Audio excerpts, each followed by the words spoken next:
What's up, everybody? Welcome back to the channel. This is going to actually be my last installment in terms of updates of my endurance training. The next time we speak about this event, it will be post-ride. So today what I want to talk to you guys about is where I'm at in terms of the rides that I've done, the mileage, and how I feel about my fitness so far. I'll talk to you a little bit about nutrition, and I'll also talk to you kind of like a summary of how I personally approach goal setting. So let's start off with the rides. So the last time we spoke was after I did the 95-mile GPX upload of the Orlando to Jacksonville route, and we talked a little bit about how I felt, what my body went through, what I felt I could have done in terms of going a little bit longer, and why I felt that was a good indication of where my fitness was. That following week, what I did was the typical rides that I usually do.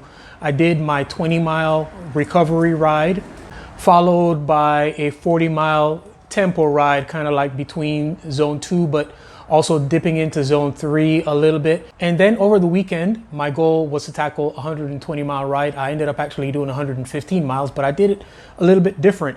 I went back to do the Ride 84 ride, did a 20-mile loop before the ride started. Then I jumped in and I did the ride, and the ride was actually pretty spirited. I would say that the ride was faster this time than the last time that I did it. And that was 41 miles. Then I rode 11 miles back home. So by the time I got home, I had 71 miles. Then I ate something, got myself cleaned up a little bit. And oh, this was a big deal. Actually, I changed my kit. It's amazing how good it feels to change your kit. After 71 miles of sweat and humidity, battling it out in one kit, I put on another kit. Then I got on a Jarvis and I knocked out about another 43, 44 miles or so that I actually ended up the day with 115 miles. And using that as an indicator of where my fitness was, I felt really good, especially considering that 40 miles was done at the rate of a fast group ride where the exercise level was very vigorous. The following day, where I would normally rest, I got a call from a couple of friends who told me about a turn-up ride that Zion Cycling was doing. And Zion is one of those groups that I think they kind of like came together a little bit after COVID. I know some of the members who have been around in cycling for a while, but they invited me to go out to do an intermediate pace ride to the beach and back. As I said, it would have been about 45 miles. And man, that whole ride was a vibe. It was a mood. It's one of the best times that I can recall having on the bike, not just because of the ride, but because of the fellowship. I rode with a lot of people that I've known that I have not had a lot of opportunities to ride with. I rode with a lot of people that I know from social media. And I rode with old friends that I hadn't had an opportunity to ride with, also some old teammates. So it was just a great time. We hung out, it was called a coffee ride. We hung out for a coffee stop on Las Olas in Fort Lauderdale. Great place to be, by the way. And just chilled out and had a good time, rode back. The awesome thing about that ride was, I would say, about the last 5 miles where they turned it up. And I did something that I normally don't do. I usually kind of like bring it in nice and easy, but I was feeling really, really good. And I decided to go with the surge and was right there in the mix on the Pinella. Update on the Pinella. The bike is so good that I'm considering selling all of my other bikes. You know that's not going to happen. But like I said in the video, in the review of the bike, if you told me that I had to pick one bike, it would be the Pinella, and I'd be justified in doing that.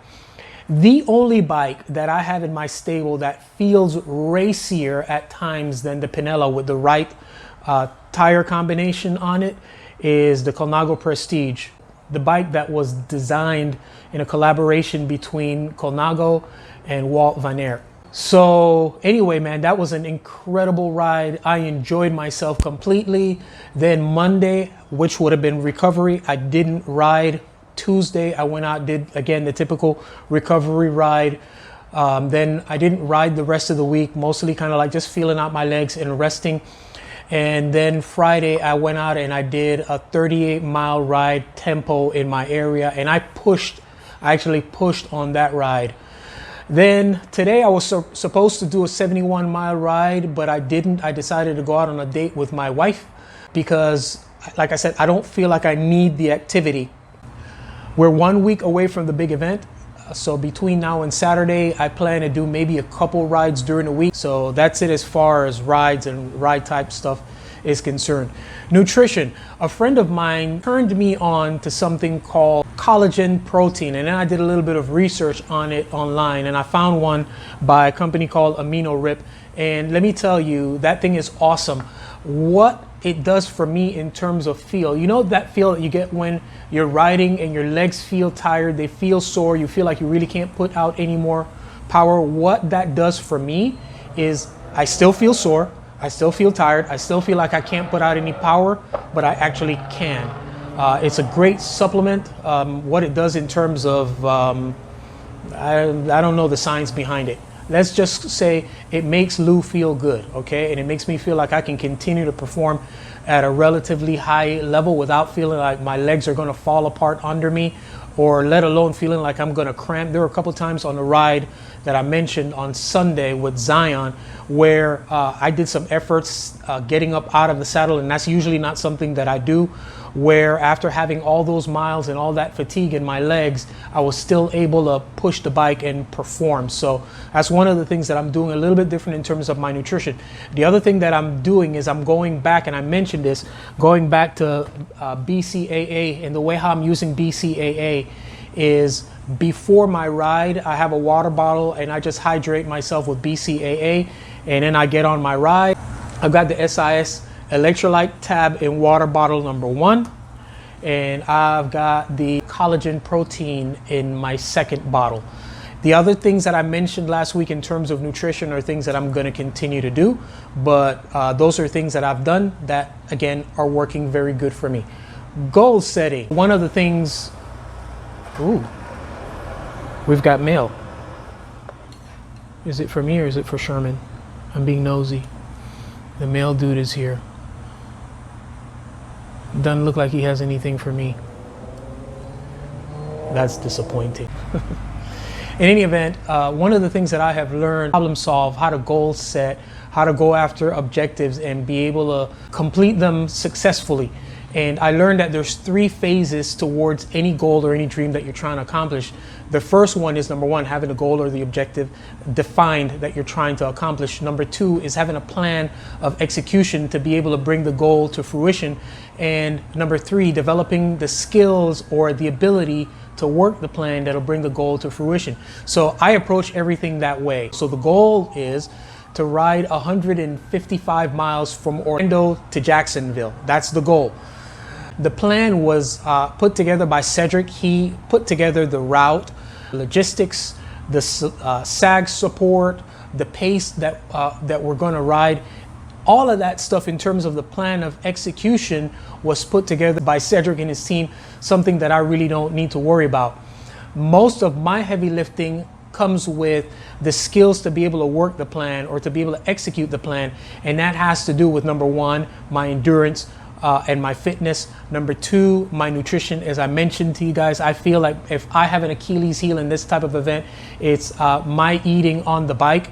And number 3 would be my rest and recovery. So over the last few months, understanding what the mission is, I've worked on all of those things. I've worked on this by changing the way how I ride, from riding mostly in zone 3 and zone 4 to doing rides, longer efforts where I'm actually riding primarily in zone 2 to build my endurance engine.